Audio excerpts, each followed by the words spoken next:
Hola, bienvenidos a Psicología de la Vida Cotidiana. Mi nombre es Facundo y esta es la segunda parte de el bienestar, felicidad y bienestar. Hoy le voy a estar comentando un poquitito los 5 pilares que no importa la cultura, no importa dónde estés, estos 5 pilares sí o sí funcionan para que tu mente se sienta relajada, se siente bien, pueda sentir felicidad, pueda sentir bienestar. ¿Por qué no importa, digamos, ninguna característica externa? Porque es lo que generalmente a el cerebro le hace bien, ¿sí? Entonces no importa, es una cuestión más que nada química y no tanto psicológica. Todos estos pilares han sido estudiados de manera separada y se ha llegado a la conclusión de que realizar este tipo de actividades nos lleva a sentirnos mucho mejor, a desarrollarnos mejor, a sentir placer, a sentirnos motivados, a sentirnos bien con nosotros mismos. Entonces, les voy a empezar a comentar. No tienen un orden específico, no es que uno sea más importante que el otro, simplemente fue el orden que hice la guía y bueno, de esa manera les voy a ir explicando cada uno y les voy a comentar un poquito, no sé si decir secreto, pero sí algunas pautas que por lo general no se tienen en cuenta, porque tal vez estos pilares ustedes ya lo conocen, pero la puesta en práctica tiene su vueltita de tuerca como para que realmente funcionen como deberían. El primer pilar del que vamos a hablar es el sueño, ¿sí? Tiene que ver con las horas sueños, con el dormir. Nosotros, los seres humanos, el adulto promedio, necesita entre 7 y 9 horas de sueño de corrido para poder reestructurarse cognitivamente o neurológicamente para poder empezar al otro día y funcionar de manera correcta. ¿Qué pasa cuando duermo? Mi cerebro organiza toda la información que le aporté durante ese día, incluso días anteriores, hace ciertos entrecruzamientos y lo va ordenando, a la vez repara tejidos, ¿sí?, a nivel cerebral y regula las emociones internas. Pero, ¿qué pasa si yo duermo menos de 7 horas? ¿Y qué pasa si yo duermo más? Porque a veces decimos, bueno, menos sí puede ser contraproducente, pero más pareciera que la gente cree que si duermo más de 9 horas no va a pasar nada y la realidad es que no es así. Si yo duermo menos de ese horario, muchas veces escucho en el consultorio que me dicen, no, pero yo con 5 horas, 6 horas estoy bien. Pero hay cosas que el cerebro le hace mal a largo plazo.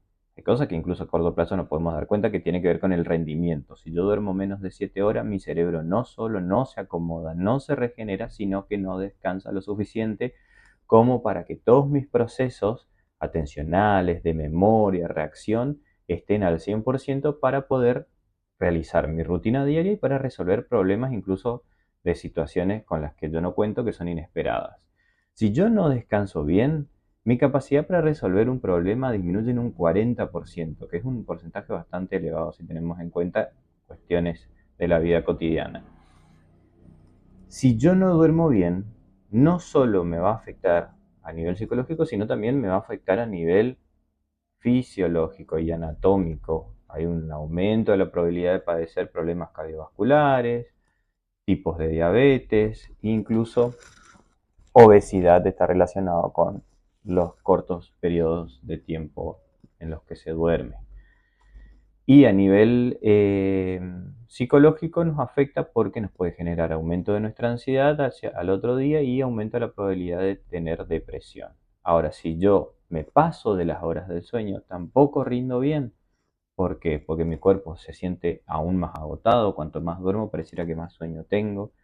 Es como que uno está adormecido en cierto punto y no puede resolver bien. A veces anda un poco lento, el cerebro no está del todo despierto para poder resolver problemas y eso, el dormir más de 9 horas diarias, genera deterioro cognitivo a largo plazo. Ahora, hay que tener en cuenta lo siguiente. No se trata de dormir para completar las 7 o las 9 horas. ¿Qué quiere decir? Yo duermo unas 4 o 5 horas y después lo que falta duermo de siesta. No, eso no sirve. No le sirve al cerebro. El cerebro tiene que dormir de corrido. Tiene que ser entre 7 y 9 horas de corrido, sin interrupción. no me levanto, no pongo ese despertador cada 5 minutos, eso es muy destructivo a nivel cognitivo. Me lo pongo a las 6:30, bueno, 5 minutos más, y 35, y 40, eso es totalmente contraproducente porque genera incluso más tensión neurológica y ansiedad, porque yo estoy en un estado de latencia en donde estoy esperando esos 5 minutos que suene la alarma para poner otros 5 minutos, entonces no sirve. Si bien necesitamos dormir bien para rendir bien y para sentirnos bien, tampoco esperemos que si yo duermo 5 horas, mañana voy a dormir 7 enseguida. Todo proceso debe ser gradual, ¿sí? Nuestro cerebro no se lleva bien con esos cambios abruptos, no le gusta mucho ese tipo de estrés. Entonces, el gradualismo es el mejor amigo de nuestro cerebro. Y tener en cuenta que se requiere mucha voluntad para cambiar un hábito, no es tan sencillo. En el segundo pilar tenemos a la alimentación. La alimentación es súper, súper importante para nuestro cerebro y para nuestra inteligencia emocional. Lo crea o no, influye directamente en cómo nosotros nos sentimos. Hay algo que hace poco se realizaron unos estudios en donde reflejaba que los alimentos altos en azúcar, ¿sí? En azúcar procesada, no son buenos para nuestras neuronas porque generan un deterioro, ¿sí? La neurona no le gusta el azúcar. Si bien a nivel emocional a veces lo dulce nos genera alguna satisfacción, a nivel neuronal específicamente, o sea, nuestras neuronas específicamente, al consumir cantidades elevadas de azúcar a largo plazo genera un deterioro en las neuronas. Em, Siempre tenemos que tener en cuenta, como yo le dije en el primer video, no somos solo psiquismo, no somos solo cuerpo, no somos solo espíritu, sino que es una fusión de estas tres dimensiones que interactúan entre sí. Lastimosamente no existe una profesión que pueda abarcar las tres áreas, entonces desde mi postura yo les voy a comentar a nivel psicológico y obviamente lo que genera a nivel fisiológico para que tengan en cuenta cómo está interconectado. Comer de más o comer mal, como se diría, genera trastornos digestivos, trastornos en lo que tienen que ver hormonal y también genera problemas en la energía, el estado de ánimo, sobre todo si uno se siente por ahí pesado porque comió de más, eso se genera irritabilidad, nos pone de mal humor, incluso puede interferir en lo que es la comunicación con otras personas porque uno ya está de mal humor y problemas de concentración. Entonces, comer en exceso genera muchos problemas digestivos, muchos problemas relacionados con el azúcar en sangre y problemas cardiovasculares. Mientras que comer menos, o sea, ingiero menos calorías de las que necesito para funcionar, también está mal. ¿Por qué? Porque hacen que yo no pueda funcionar bien, me genera debilidad, puedo perder masa muscular. Esto todo lo que hace a nivel físico. Y a nivel psicológico, ¿qué pasa? Bueno, inmunológicamente yo no cuento con los recursos para poder afrontar una enfermedad, por ejemplo, y me genera esto, puede traerme depresión a largo plazo, puede traerme problemas de salud mental y algunos otros trastornos asociados a la imagen corporal. Entonces, hay una relación directa entre cuerpo y mente. Si mi cuerpo tiene los nutrientes necesarios para poder funcionar, mi mente también va a acompañar eso. Y recuerden que una mala alimentación siempre van a influir en trastornos relacionados con la ansiedad y trastornos relacionados con la depresión. ¿Sí? Muchas veces uno lleva al otro. Se empieza por un trastorno psicológico y se termina transformando en un trastorno fisiológico y viceversa. Entonces, hay ciertos nutrientes que son esenciales para nuestro cuerpo y nuestra mente. Incluso, por ejemplo, el consumir omega 3 o el grupo de vitaminas B o magnesio afectan en la producción de serotonina, que es una hormona que está relacionada con el equilibrio emocional. Estos neurotransmisores y estas hormonas les voy a estar hablando un poquito más en profundidad en el próximo video. Y quiero que sepan un dato curioso, y es que si comemos nueces de manera regular, o sea, diariamente, nuestra memoria puede mejorar en un 15%. Miren lo importante que puede llegar a ser la alimentación a nivel psicológico. Bien, pilar número 3, relaciones sociales. ¿qué hacemos referencia con relaciones sociales? Pues justamente eso, a relacionarnos con otras personas. El ser humano de por sí a lo largo de la historia se puede decir que es un ser social que necesita conectarse con otros. Es más, hoy en día la sociedad es lo que es gracias a que en su momento, en nuestros antepasados, se han unificado, han creado comunidades para poder justamente sobrevivir, ¿sí? Para generar más recursos, para generar una cohesión y de esta manera mutuamente poder sobrevivir a lo largo de la historia. Eh, los últimos estudios han reflejado que es tan importante la conexión con otro ser humano que se ha tomado un grupo de control de personas de la tercera edad que eran bastante solitarias, no tenían muchas relaciones sociales y por el otro lado se puso un grupo de control de personas que tenían una red de contención social bastante fuerte, ¿sí? No amplia porque no se trata de números, sino se trata de calidad. ¿Qué pasó? Que las personas que tenían esta red de relaciones sociales muy estables, lograban vivir entre 7 y 10 años más que las personas que en la tercera edad se mantenían solitarias. Entonces, supongamos que en Argentina, en este país, nuestra expectativa de vida más o menos son de 80 años. Una persona que tiene mejores lazos sociales tal vez llegue a los 87 o 90 y una persona que no, que se encuentra sola, que no tiene mucha conexión con otro ser humano, muy probable que llegue simplemente a esos 80 años, ¿sí? Entonces, es muy importante lo que genera el vínculo con otro ser humano, lo que genera desde lo emocional, que haya esa red de contención, que yo pueda ir y conversar de cosas que a mí me gustan, de sentirme cómodo con la persona que estoy conversando, de enriquecerme por lo que esa persona me puede aportar. Incluso es muy importante porque mejora la autoestima, mejora el sistema inmunológico, mejora lo que tiene que ver con la reducción de la hormona del estrés.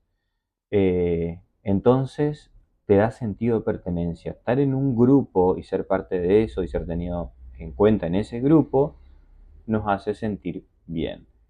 Y por lo contrario, el hecho de no tener una red de contención, de estar solo, de no poder conversar con alguien, no tener ese sentido de pertenencia, a la larga lo que produce es un riesgo de demencia y otros trastornos cognitivos.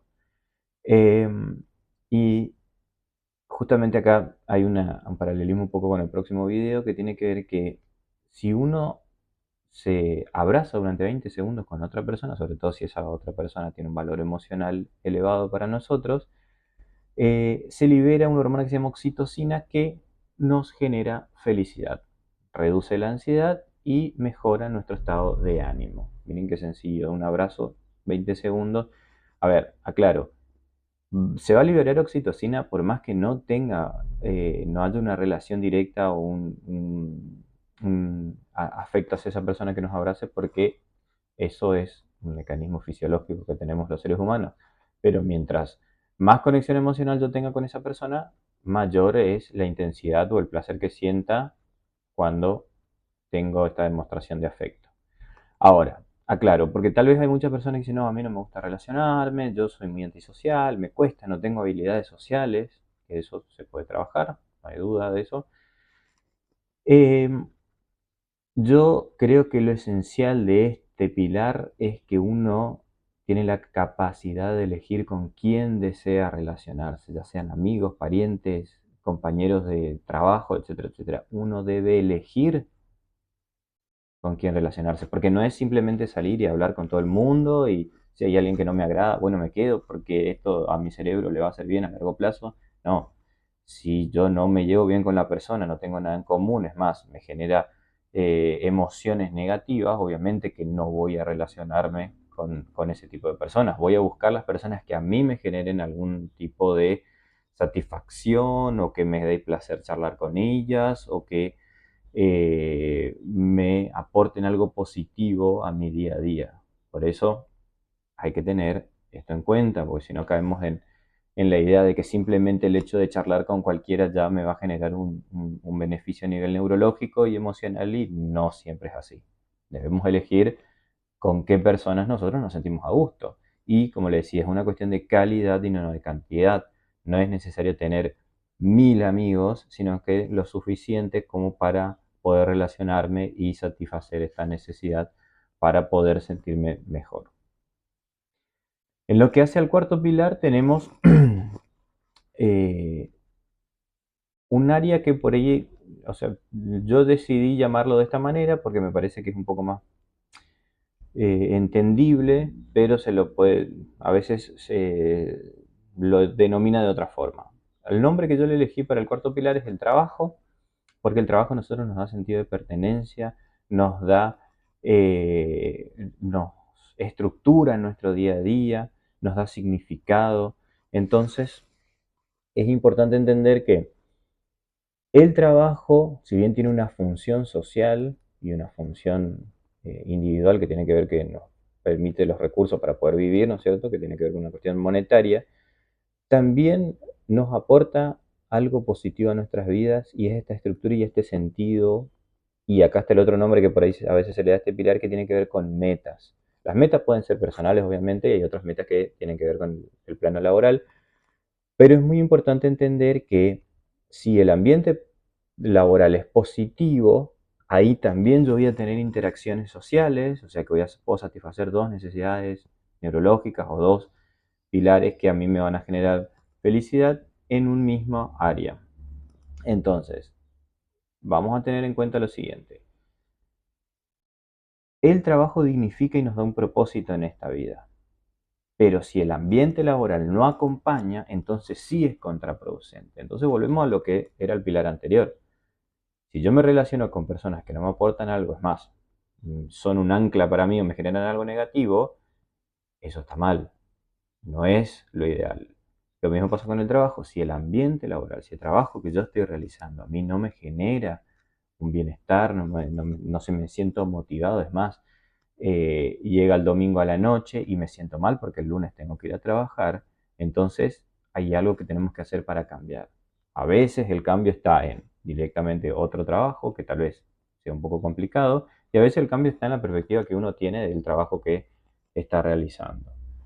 Siempre digo que es mucho mejor cuando uno tiene la capacidad de elegir un trabajo en el cual puede hacer lo que a uno le apasiona, porque ahí uno va motivado, tiene ganas de aportar ideas, y aparte de la motivación que uno puede llegar a tener en el trabajo, está esto de que el grupo o el jefe que uno puede tener, los compañeros, te hacen sentir a gusto.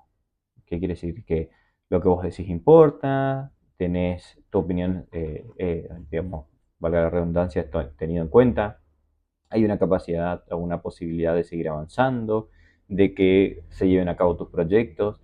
Todo eso influye, pero sí o sí el trabajo es uno de los pilares para el bienestar, porque si yo me siento bien en donde trabajo, eso estimula a que yo quiera seguir trabajando, a que yo llegue a mi casa y me relacione bien con mis seres queridos, a que yo quiera crecer como persona. Si es lo contrario, obviamente hay algo que habría que cambiar. Y acá hay un dato, y es que por mucho que nos pueda gustar el trabajo, o incluso por mucho que seamos, este término, adictos al trabajo, que tampoco es bueno, por más satisfacción siempre hay que tener un tiempo para relajar la mente. Y si nosotros hacemos pausas de 5 minutos en nuestro trabajo, nuestra productividad aumenta en un 25%. Entonces, por más que el trabajo que nosotros realizamos o el ambiente laboral sea el ideal, siempre es bueno parar 5 minutos para poder darle un freno a nuestra mente y poder retomar con mayor capacidad de productividad. Bueno, en el último pilar, y no menos importante, es más, me parece que es un pilar bastante importante para todos, se encuentra el deporte o la actividad física, cualquiera de estas dos denominaciones está bien. ¿Y cuál es la clave? El ser humano está hecho para moverse. Nosotros, desde el punto de vista evolutivo, estamos hechos para hacer actividad física. Estamos hechos para movernos. Por más que uno se sienta cómodo en el sofá mirando la tele, nuestro cerebro evolucionó para movernos. Y nosotros tenemos que pensar en nuestros antepasados, caminaban kilómetros y kilómetros diarios para poder encontrar comida. Entonces nuestro cuerpo está hecho para moverse. Si nosotros nos movemos, se liberan hormonas en nuestro cerebro que hacen que nos sintamos bien. Sí es cierto que a veces cuesta, uno por ahí es un poco flojo, o va un día a hacer ejercicio, le duele todo, el otro día se arrepiente. Lo más difícil de este pilar es el comienzo, es tener esa voluntad, esa fuerza de voluntad, esas ganas de empezar a hacer ejercicio y continuar. Porque si bien tal vez nos sintamos arrepentidos mientras estamos haciendo porque nos cansamos, a los pocos minutos, una vez finalizado ese ejercicio, nos vamos a sentir bien por haber ido. Y a largo plazo, no solo vamos, no, porque no es una cuestión estética, es una cuestión mental.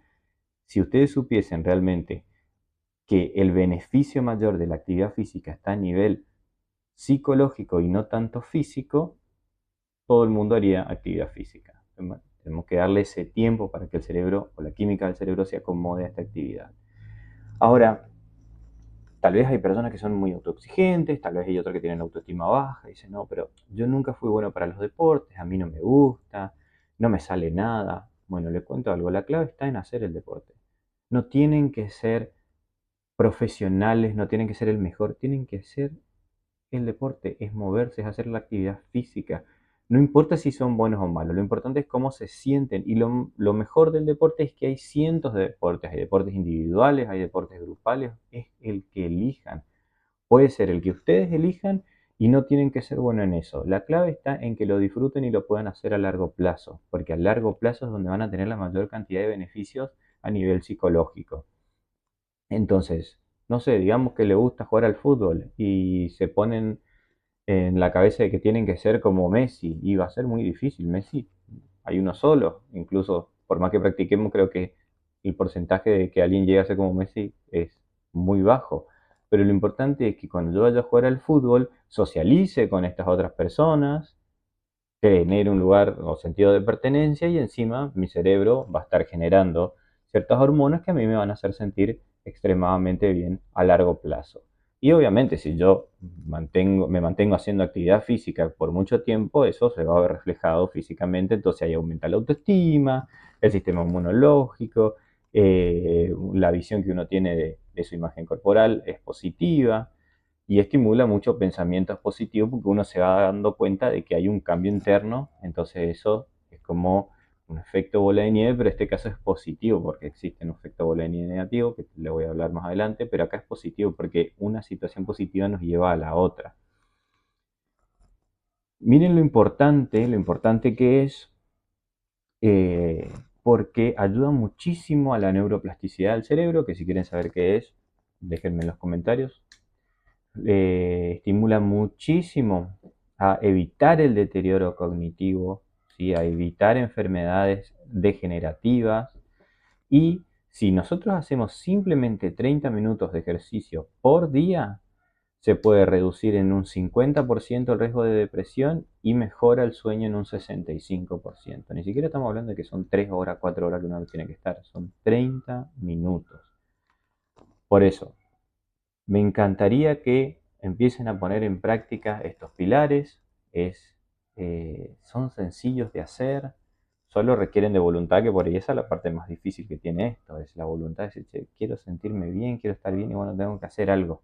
No existe, no hay atajos, no hay pociones mágicas, no hay una pastilla que va a hacer esto por nosotros, pero sí lo que tienes que es sencillo, es comer bien, es dormir bien, es relacionarme con las personas que yo elijo porque me generan algo positivo, es hacer actividad física que a mí me satisfaga, que a mí me llena, y es tener un ambiente o un trabajo que también a mí me genere bienestar con las condiciones que le había dado. Entonces, bueno, espero que este video le haya sido de utilidad. Es un poquito largo, espero que me tengan paciencia y lo puedan ver completo porque es un beneficio para ustedes. Y si les gustó, denle like, dejen su comentario y si creen que hay alguien que necesita ver este video, compartan. Muchas gracias, nos vemos en el próximo video.